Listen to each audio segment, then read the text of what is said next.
Hey everybody, welcome to another episode of the Revenue Diaries. My guest today is Drew Brucker. He leads brand content, I think a lot of things for Goldcast.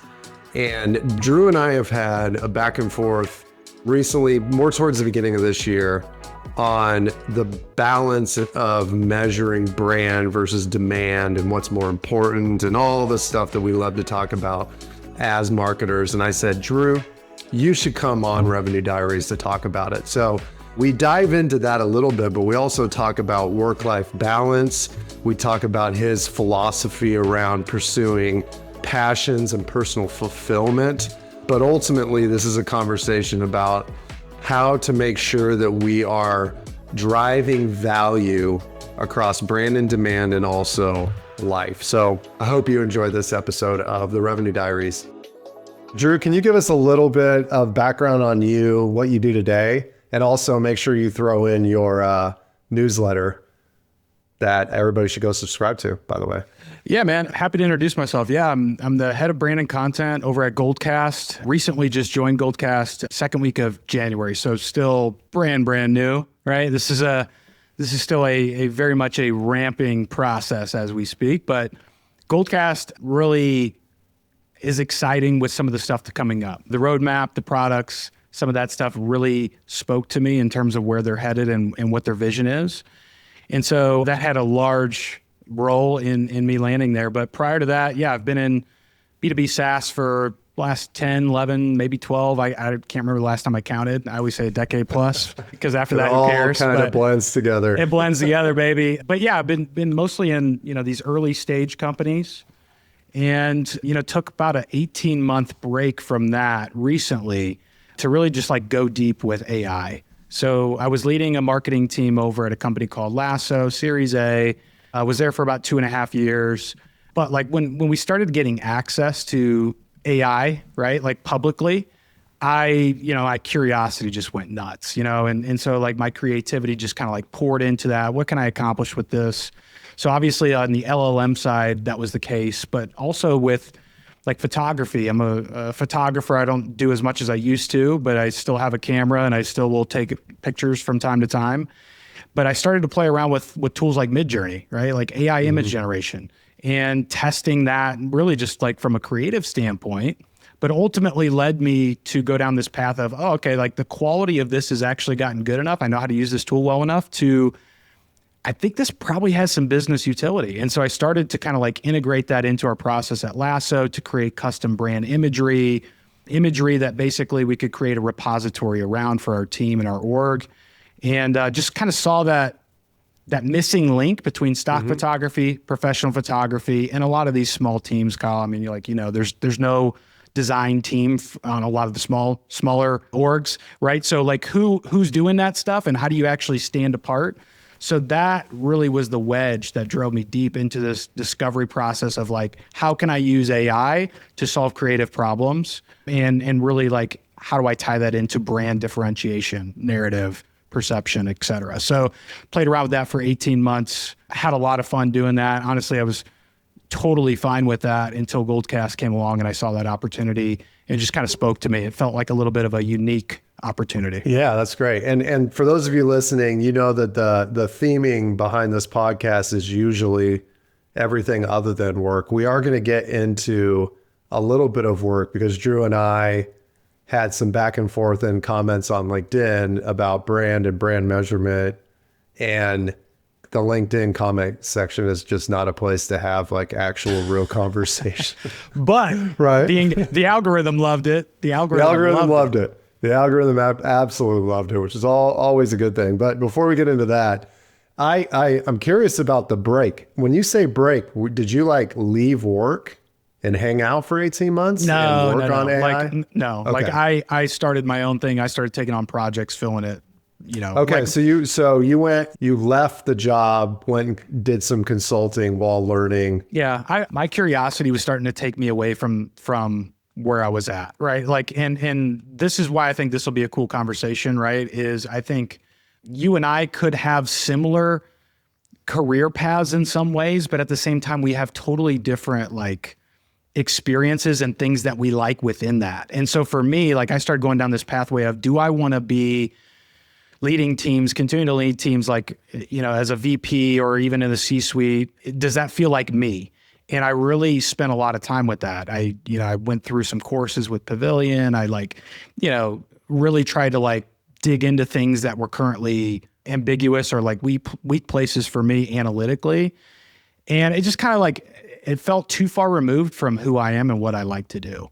And so what I struggled with was like, when AI came along, I was like, man, this is where I'm best served, right? So I hadn't really taken a career chance up until that point. And what I mean by that is like, do my own thing. Like my parents were the kind of parents that had one job. They worked at AT&T for 30 plus years. They retired, right? Like there's no entrepreneur in our family. So like for me, it was just like this little bit of fear that I wanted to kind of like attack and just kind of figure out, hey, if I fail, I fail. But if not, like I know there's something here, right? Like I actually proved it out, at Lasso in terms of like what this could be. And so it wasn't one thing, but it was like, I've got a digital product that ended up selling like 80,000 plus. I was doing one-on-one trainings for this tool. People wanted to learn this tool. And then it was like, okay, well, if I stack, things like that, and also with maybe creative projects here and there as it relates to brand, I feel like I could probably, fill that gap from an income and revenue perspective. And so I had to do it, and it was a lot of fun. The first 6 months weren't fun because it was just like, what the hell am I doing? But by the end of it was just like, yeah, I feel like I've figured out a lot about myself and how to kind of like think about how I'm best utilized. Wait, so you have two twin daughters. How old were they when you decided to go do this? Do the AI like thing? Yeah. 1 or 2 years old? Yeah, they would have been like 2. Yeah. So how does that conversation go in your family of, hey, I feel this desire to go do something else or to explore this world that you and I both know is completely disrupting everything that we do, especially on the marketing side. You know what? I think a lot of people who are listening would want to do that. They want to say, I want to go take a break to try this, but a lot of people don't because they don't know how to approach their partner or they don't know how to do it and you can always go check out the people that are doing it and the solopreneurs. And I know Justin Welsh, and I'm a huge fan of his, and I think he's done a lot of good work for people who want to do that. But how did you think about it? Yeah, you used to see it all the time on LinkedIn. I don't know if like my algorithm really serves that up to me anymore. I don't think I get it anymore. You know what I mean? But you used to see it a lot, right? Yeah. And it just kind of seems so sexy and like, wow, this is a cool thing to do if you can do it, right? And it seemed accessible. I would say a lot of that, it is very challenging, especially if you're a parent, especially if you're that's why I married, asked. right? Yeah, absolutely. Because there is a lot that goes into it. I would say for me, what maybe made it a little bit easier was I had kind of been, I'd really like test out a lot of these concepts before I kind of went out on my own. It wasn't I just like one day decided to do it and it was done. Like, so for example, that digital product, I was already getting passive income from. Right. And so I was like, okay, I feel like I could push this farther. There's still other opportunities in my mind of front loaded work that I could do and then achieve income that way. But what I didn't realize at first, right, was like how to properly stack those things and almost like set an intention for what I wanted to bring in and like reverse engineer that. Sounds so obvious now. But at first it was just like, okay, let me do this and let me do that. And it was kind of like very focused on bigger things versus like thinking about things in a passive bucket, thinking about things that would be recurring, like just like breaking them into categories. And so that was just like my lesson that I had to learn. It wasn't an easy conversation by any means, but it was just like I was getting kind of burned out leading a team at a startup anyway, in the sense that I didn't feel like I could really give 100% of what I'm best at to that particular situation. You know what I mean? And so that started running around in my mind coupled with this. And there were already some like opportunities that started to come to me. Like I never did outbound for this stuff. It was all inbound. And so it was like, okay, the demand is here, right? Yeah, like people, universe aligned. Universal aligned appropriately. So just kind of felt like, okay, I like, let me give myself a chance to figure this out, right? Like, I'm not a financial advisor or expert. I did have, some wiggle room there. Like, I had some saved, and some things like that, but it wasn't a large amount, right? I was just trying to figure out, can I try this for 6 to 9 months? And if I can prove to myself that I can do it, I'll keep doing it.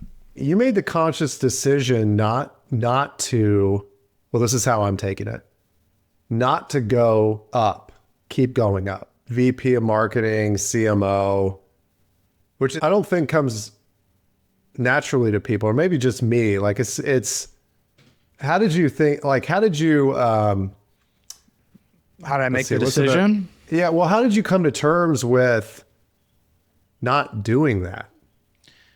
I guess, and I'm not, it's not meant to be judgmental at all. No, I'm just curious, I get what you're because saying. I don't hear it very often.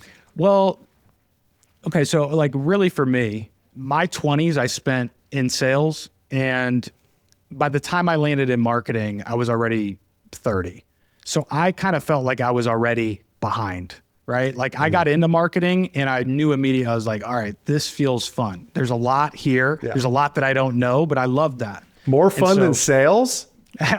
Well, my sales roles, man, like I was doing AT&T yellow page sales, God. Like in a boiler room environment, like that was one of my jobs, right? Okay, like, all right. That makes sense. My experience was totally different, right? I didn't even know what SaaS was at that time, like I didn't. And so I got into marketing. It started with, okay, like, you're a young kid, social media, right? And this. Yeah, fairly similar to my story. Yeah, for sure. Yeah, and like social media. I just needed the way in the door. And so like, for me, it was the industry I was in.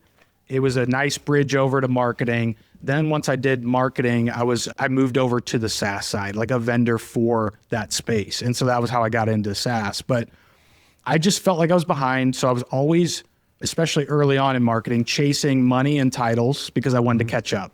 It was an insecurity thing. I also wanted to I felt like I was behind on a lot of things, compensation, experience, et cetera. So I just kind of like kept pushing myself. For a while there, I was changing roles every year and a half, just to take more responsibility and push myself into uncomfortable spots. And so by the time I got to Lasso, which was really like all chaos, it was like chaos lit with a match on fire, because I was leaving a company right before I was having kids and joining Lasso. Then I was trying to hire a team as I was going out the door at the old company while I was hiring a new team at Lasso. Couple that with 2 kids trying to figure out how you're going to be a parent. You remember that? It's just like, just throw it all up in the air. I don't even remember the first year, but like I went through that process. And I guess to answer your question, like getting to the crux of it, it just kind of came down to things like, I'm spending too much time building decks, playing mouthpiece between my team and C-suite, and we would move and feel like we've got something going, we've got momentum, and then we've got to kill it. And then I've got to explain to my team. It was just a lot of energy sucking. And I like to lead, I like to manage, but at the same time, I wasn't able to like fully go into the creative side, which to me kind of felt like I'm not going to get that at a VP level unless it's maybe more brand focused or creator focused or agency focused, not in the B2B SaaS space of these early startups. So so it's really the get over, if we're talking to, if you and I are doing therapy for somebody else that's dealing with this, it's like get over the insecurities of whether or not you need to keep getting a title adjustment, that you need to keep making more money, that you need this and this and this to fulfill some sense of imposter syndrome or insecurity, right? Get over that and really focus on what you love about the role. And and what's fascinating with, and you're deep in this as well, I think that mindset plays well into what the restructuring of marketing is going to look like in the next 5 to 10. I mean, 10 seems like right. Fucking how do we even imagine that? Right. But I'm having more conversations with people that are senior level that want the IC role because they can do exactly what they love and they have tooling to do it for like 5 people. Right. And that's kind of what's fascinating. Yeah. It's just fascinating to me that this is, and it's a full sail change in how people think about building teams. And I would encourage anyone that is listening, if you've ever thought about that, you should spend time fully understanding what you really love about the role. Like what Drew just talked about on like stakeholder management and communication and all that. I like that stuff. Yeah.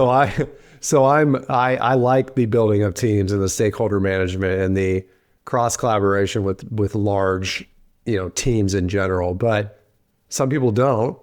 And if you focus on, in particular, what you love and find that, there's nothing wrong with a senior director role or VP role or whatever. I think that it's hard for some people to hear, for sure. Well, it's also interesting too, because if somebody asks you like, what would your ideal role be? Or what do you love to do? Yeah. It's such a hard question to answer just directly on the spot.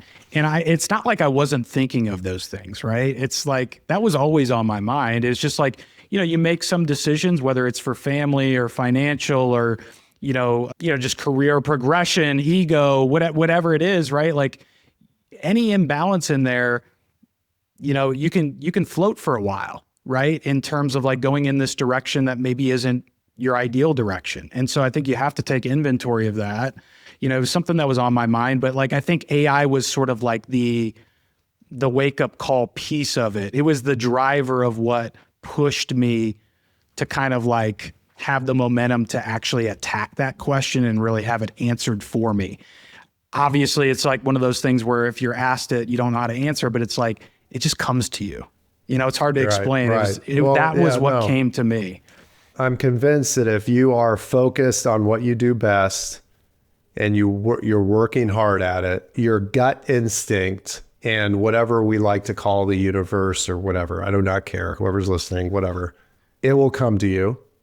And I don't want to sound all, The Secret and Tony Robbins and all that shit, but I think that there is some truth manifesting, to that. baby. You got to manifest. Where's your vision board? 100%. You got to have a vision board. Like there was a period of time too where I was like really good about journaling, setting the intentions. What do I want to accomplish this week? Just like in life, right? Like sure there's some career or work components of that. There's also some dad components. There's some family components. There's whatever it is. But like, it's crazy because like looking back at that, almost every single piece of those came true.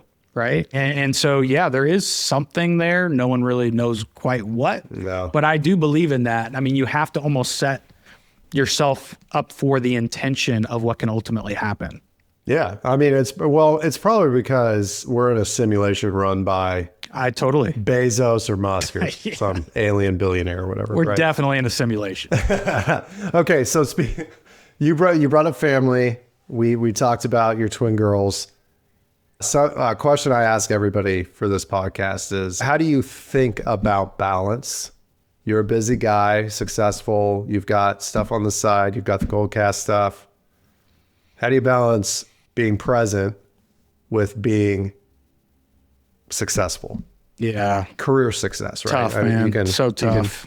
I mean, the reason why I say, how do you approach it is because I don't believe anybody has figured it out, frankly. I don't either, right? Okay, at least we can give some tidbits. There was a point where I had everything dialed in, where I was journaling, waking up early, working out, reading the book before bed, not bringing my phone into bed. Phone never went upstairs. Like had all the habits aligned for like a good 4 or 5 months there. It was like this really great period of time. You had like a 5 months of zen. I can't explain it. I can't explain it. It just happened and then it went away. But then it gets boring and you got to switch it up. Yeah. But yeah, I don't know that I've ever really nailed it. I would just say for me, like I am always thinking about focus. I'm always thinking about opportunity to think deeply, like so deep work, like it just drives me nuts when I see a bunch of meetings on my calendar and then there's like a 30-minute between them and it's like, well, I can't get deep into anything, right? In 30 minutes. Right. I don't know, man. I think as a parent, it's just like little things about just being present, observing, and listening, like doing less talking, leaving your phone in another room, and just trying to be there. And one of the things I always just kind of like kept going back to whenever I felt overwhelmed about anything is just like the sound. Now this sounds Tony Robbins woo woo, but like just be. Like those are the two words that I just, for some reason, always spoke to me. It was just like, just be. Don't be anything, just be wherever you're at. And I don't know, man, I just don't want my kids to remember me always being on my phone. It drives me nuts when I see them talking to my wife and my wife's on the phone, because I know I do it too, you know, and they're just repeating themselves over and over and again. And it's just like, oh man, that just crushes you. So I don't have it figured out, but I will say that that is one thing I do love about the full-time role versus kind of like being on your own. It's so hard to shut it off when you're by yourself. And that's only exacerbated by the fact that you have to find business, close business, do the work, have all the communications in between, right? Like it's a full service thing, right? And so it's very hard to shut it off when you got that going on, right? Yeah, for those of you listening that are kind of following the solopreneur route and think it's really easy based off of the tweets you've read or whatever, it's not. Okay, and if your kids are at school or daycare, you're like trying to maximize that little window of time you got between when you drop them off and pick them up. Yeah, I mean, for the conversations I've had for this season, the number one thing that comes up is putting the phone in a different room, honestly. And that's something that I've tried to start doing. I know that a lot of these conversations I've had, if my wife was standing next to me, she'd just be shaking her head and like, he's like 50% of the time. You're he's failing. good with that. Yeah. But taking the phone in another room, I've tried as much as possible to shut off work after 7 p.m. as much as I can. That's not realistic for the most part, right? And as long as my kids understand, like I talk to them about why I will need to do X, Y, or Z, and they're 9 and 7, so they kind of get it. You know, they might not agree, but I think the best thing you could possibly do is just tell them why. It's like, hey, I have to go take this call because my job does this, and I'm responsible for this. I like that. And there's a reason why I'm doing this, and they might still be upset, but that's something that I don't remember receiving from my parents in terms of like if they were. I don't either. But it's helpful. It's helpful. And but you said it. You said communication. Like communicate as much as you possibly can, and as long as they understand it at least, and it shows that. And I'm not doing it constantly. Like if I'm gone all the time, then you know you can communicate all day long, but it's never going to deliver the value that they need if you're not there, right? So. Just something to keep in mind. The other thing is if anybody's listening and you haven't done some type of calendar work block, please do that. Schedule an hour a day that's blocked on your calendar. That's all it is deep work.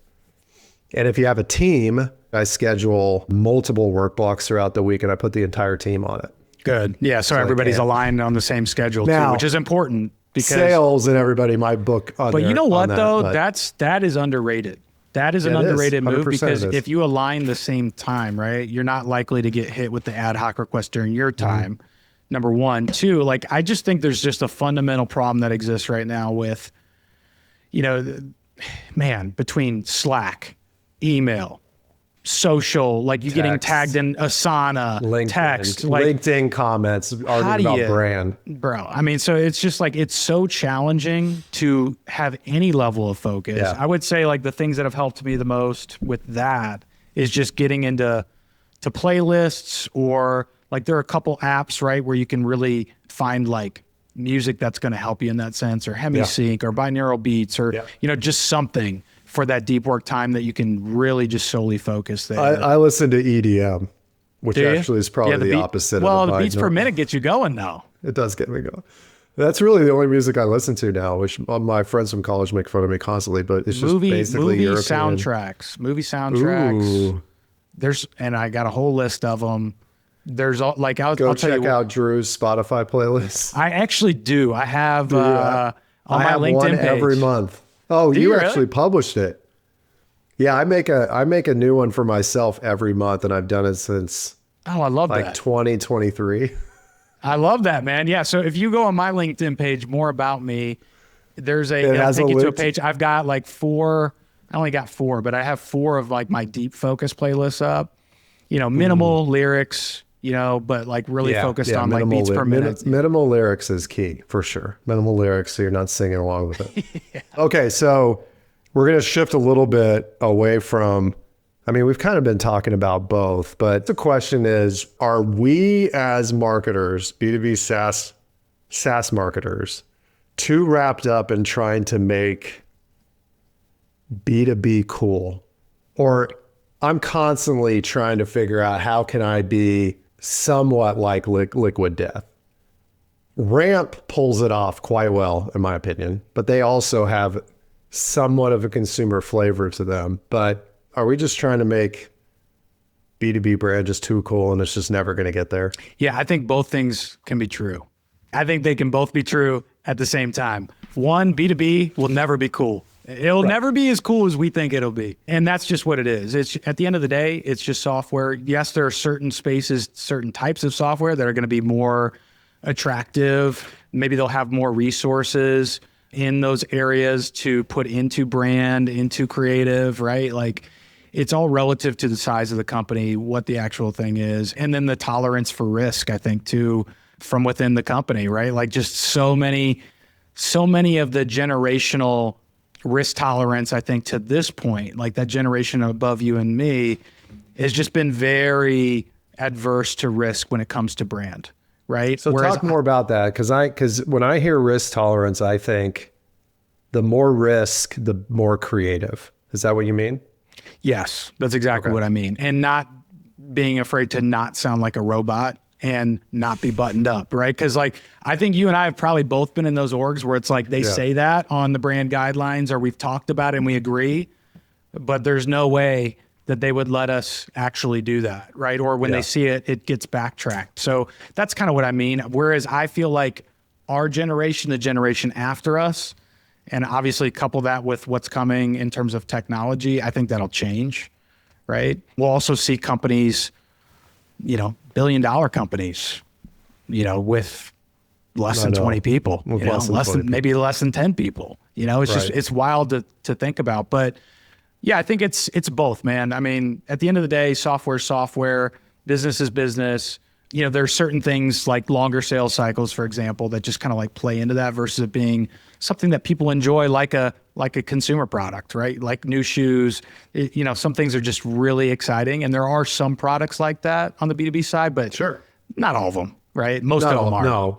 No, and if you try too hard, that is almost worse than just being that's true too. Being a normal B2B software company. So how have you pushed through a riskier idea to an org that was a little standoffish about it, but you got it done? Because my take is I don't ask, and we just do it. Well, yeah, I'm terrible at recall on the spot. That's just one thing you should know. No, I know. And for those of you, I still kept to the I do not share questions ahead of time, but for this question, it probably would have been better to No, that's okay though. That's okay though. Like I actually don't think there's been that many opportunities. And I think the ones that have presented themselves have been exactly like what you just mentioned. I'll just go do it.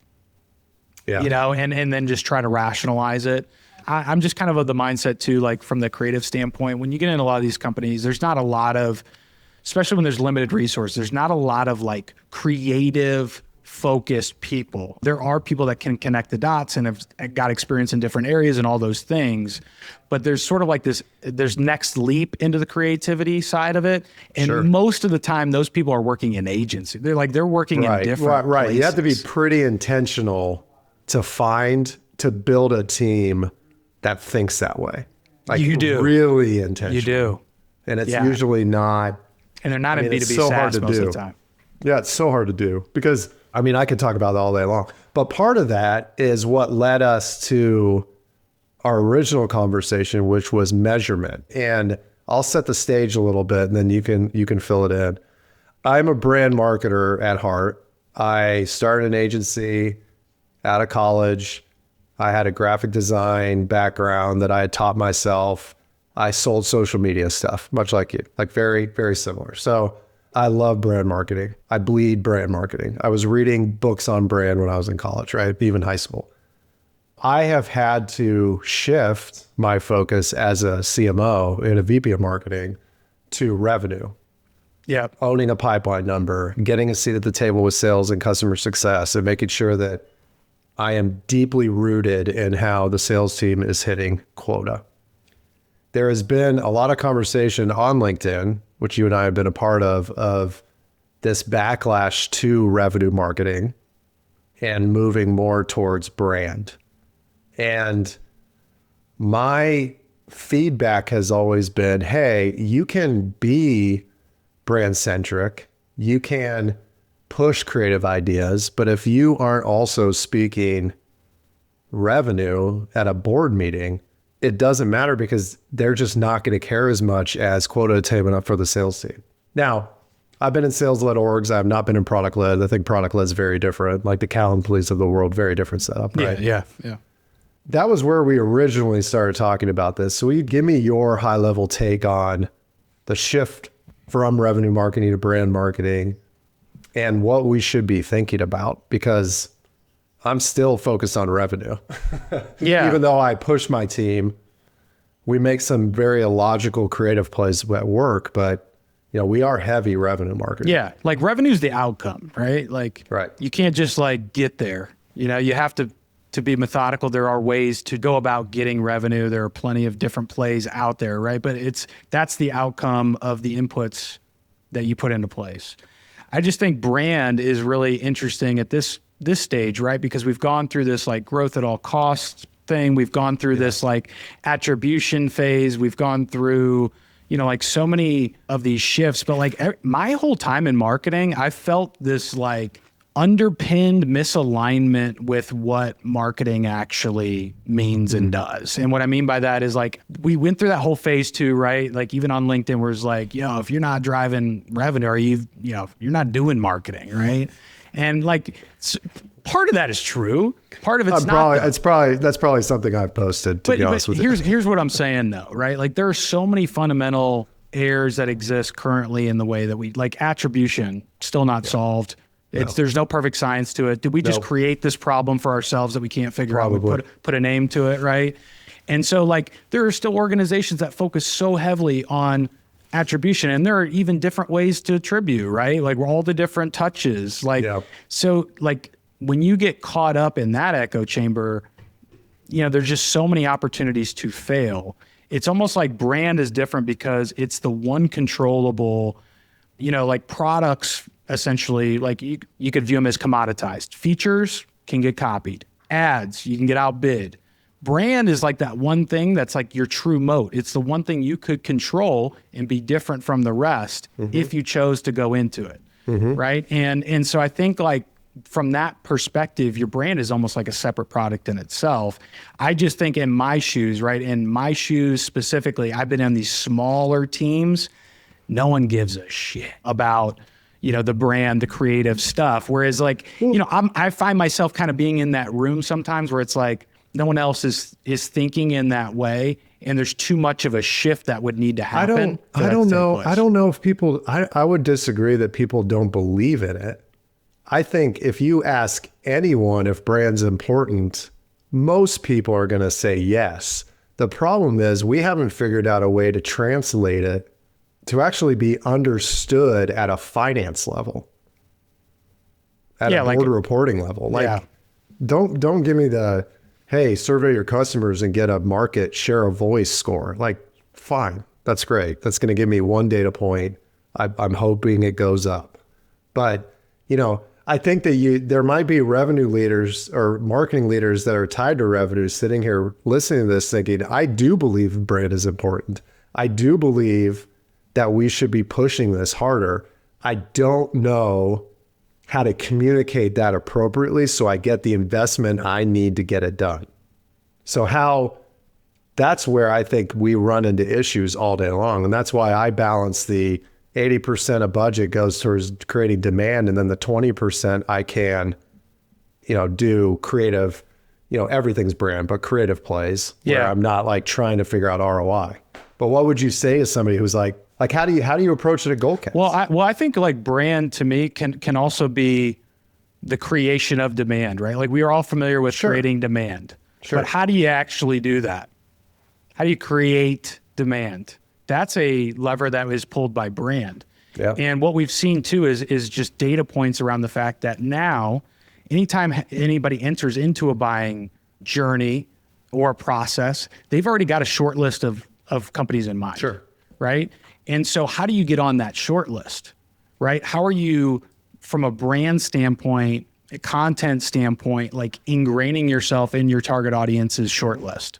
That is, I think, like where we're focused to at Goldcast is, right? Like video is one vehicle to do that. There are lots of things that play into that. But what we've seen is like 66%, so 2 out of 3 B2B buyer, like they already have a brand in mind. There's something like another stat of like 90% of B2B buyers end up going with the first brand that came to mind for that problem. Sure. So if you're not even in the short list, you're not even considered. But from a measurement standpoint, are you looking at organic traffic? Or, I mean, I have this entire build out of a brand framework that I think will work that is all conceptual. But like what? I haven't had a chance to really apply it. I'm still working on that myself. I think this is like this role specifically at Goldcast is more catered to me, kind of like building out what that would look like than previous roles. Yeah, so I haven't like it's always just been a piece of the puzzle versus being the puzzle. And I think now I can really kind of put some thought around that. To your point though, like it's probably an aggregation of a lot of things. There's probably some existing things that already exist, right? Like, yeah, you could talk share of voice, you could talk NPS, you could talk organic traffic, you could social listen for certain everything's just words that you're trying to coin or whatever it is. But I don't think that feels like the totality or the full picture of what should be or could be tracked to really indicate that. So I think your and I discussion is probably just an ongoing thing that we need to all figure out. I don't know if anybody has the answer yet. No. If we did, every PR firm on the face of the planet would be trying to sell it. They might be talking to us, yeah. They might, yeah. So here I have one like question to round us out, but one more about brand. If I think your position, your job is extremely important to any company, what advice would you give a marketing leader that wants to build this team or this IC role out at their company? What should they do? Well, I think there's probably some lessons we could learn from bigger companies that have the resources to do it. I think there's a lot of data points out there if you look for them. You know, like it doesn't take too long to actually get points validated. Say what you will. I think stats and data in theory are a great thing. How true are they? How reliable are they? Here's the thing. This is what I found with whoever you're trying to sell these ideas to. Benchmark your size company. Do not give benchmarking on here's what the Fortune 1000 are doing with brand. True. Here's what Colin Fleming's doing at ServiceNow. Doesn't apply to most of us. Yeah. Because Colin Fleming is like masterclass marketer. The rest of us are down here. But benchmark Series A, benchmark Series B companies, benchmark Series C companies, and use that to try to sell the idea internally. And don't give them here's what Salesforce is doing with brand, because it doesn't apply. Yeah, the majority. And like I'm thinking about brand too from content. We've talked about a lot as marketers. Yeah. Content is sort of like this vehicle. So is design. Design is a vehicle. I know. People make a lot of decisions that marketers don't really talk about based on design and beautiful design. Well, right? Okay. So here's the question though, man. I believe that you can't manufacture good design. You have to have good taste.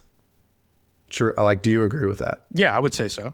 Okay. So that's why I think you have to be very intentional about building like a creative team that can deliver the quality that you want. I am a huge stickler on design in general. I'm lucky to have worked with very creative people, but man, it takes a lot of time and energy. It does. To get that done appropriately. It does. And not look like everybody else. Like if you're building out a team too, like what I would say is look outside of people with just B2B SaaS experience. Yes. 100%. Right? Like if you're trying to be different, be different. Yeah. You know what I mean? Like think differently. There are a lot of good reasons to copy things that people are already doing and have proven. Sure, there's a place for that. There's also a bigger place to differentiate yourself. And that's kind of where I've been really bullish, like on the creative side, especially as it relates to like AI. There's a lot of democratized creativity that exists with AI. Like, I don't see a lot of people talking about that, but like I've really experienced that in talking to agencies and people, you know, building films and, you know, doing all these different projects that, you know, this democratization of creativity is interesting. B2B is just not ready for it yet, because you might have somebody like me at a company that has been playing with these tools, but most of the time there's not that person. They're in a different space. If you're listening and you're not doing that, please start using AI. You are going to get moved aside if you are not looking at this stuff. I mean, I could spend a whole hour just talking about this. If you are a marketer not experimenting with how AI affects your workflow, you need to do it, or you are going to be massively surprised when the entire system's disrupted. Yesterday, how often are you using AI right now? Every day. Like throughout the day too? Or throughout the day. Yeah, same. All the time. Yeah. It's like a constant companion. You're using it to dump in project files. All of it. Analysis. How should I think about this comment from a colleague? Like everything. Everything. Yeah, it's I mean, I don't want to say we're like borderline movie Her right now, if you're familiar with it, right? Beautiful movie, by the way. But man, it's just crazy. But the 0 to 1 is so good. It's hard to resist it, right? Because like that's the other misconception that exists currently, right? By people that aren't in it every day, is they're thinking that AI is doing all this work for you, or it can be an end result, or blah, blah, blah. But really it's like that 0 to 1. That's fantastic from the ideation or information gathering perspective, even troubleshooting. Like I could take an image right now that I've created, designed even, creative asset. I want you to assess this image and I want you to grade on a scale of 1 to 10. I want you to tell me in terms of composition, readability, experience, emotion, you know, blah, blah, blah, grade each one. How do I take it to a 10 on each level? And then give me the step-by-step directions in Photoshop and how to get there. Okay. Yes. I'm not a Photoshop expert, right? But I can get the actual steps one by one. And then it will probably say, well, why are you using Photoshop? You should go use something. So, I mean, like, I'm just saying, like, that's the beauty of getting so ingrained. You start to open up more use cases organically because you're starting to think differently about your own process. I will be driving down the road and have an idea for a newsletter article, and I'll pull over, don't use your phone while you're driving, and talk to ChatGPT and tell it the idea and say, hey, would you kind of build that out for me? Does that make sense? And then I'll drive on and I'll come back later to work on my newsletter and I'll have that prompt in there, and it's thought through, like, you should think about this, you should think about that. And it's like, it's unbelievable, frankly. I do want to ask this last question because I love it. If you've kind of answered it, but this is a little bit different. If you could choose anything to do and you had a year, so you didn't have to work, you could just choose one thing to go do for a year, what would you do? Mm-hmm. Man, it's gonna sound so stupid. I'd probably just create like art, like digital art. Oh, yeah. That is one of the cool things about working for yourself, is you do set your own schedule, right? You do have the window, but like, you know, I would be very intentional about having like an hour or two of just like creative execution that wasn't tied to any specific project. So, you know, like I've created over 200,000 images in Midjourney. Like most of them will never see the light of day, right? Like, how do you share that many images? You just don't. But like, there are certain things that I'm passionate about where it's like, okay, like this should do something. And I started going down this pathway of like submitting to like art open calls and things like that. And so I had a couple things chosen, like that appeared in Norway. There was one that appeared in Italy, you know, just little stuff like that. And it's like, man, that's kind of neat. You know, it kind of makes me feel like a broke artist in that sense. And I can scratch that itch. I could get wrapped up in editing photos. And that goes back to like my photography days. I'd take a photo and then I would really just like think about the composition, the color grading, this and that and the other. I can do the same thing with art. And I think about that with like typography, imagery. And so I can get lost in the sauce on that stuff. That's probably what I would be doing. There's a interview in this podcast with Rob Joyner, who's a co-founder of a software company. He paints on the weekends, but his paintings are like billionaires are buying his paintings now. And it's a fascinating conversation around the difference between a hobby and a profession. And when you lose, we'll save it. I love it. No, I know exactly where you're going though. Like, cause I thought about that too. And that kind of underpins this. You were asking me, well, how do you tap into the things that you love? But that also is like, I love photography. Would I do it as a full-time job? No, because the way that I like photography is I want to take pictures of the things that I want to take pictures of when I want to do it, not have somebody hire me to do this. And then it feels like a chore. When it becomes more than a hobby, you actually lose everything you loved about it in the first place. There you go. Check it. Okay. So if anybody wants to come check you out, where are they going to go? You could find me on LinkedIn, find me on X, you know. You have a Substack too, don't you? I do have Substack. Yeah. What's the Substack called?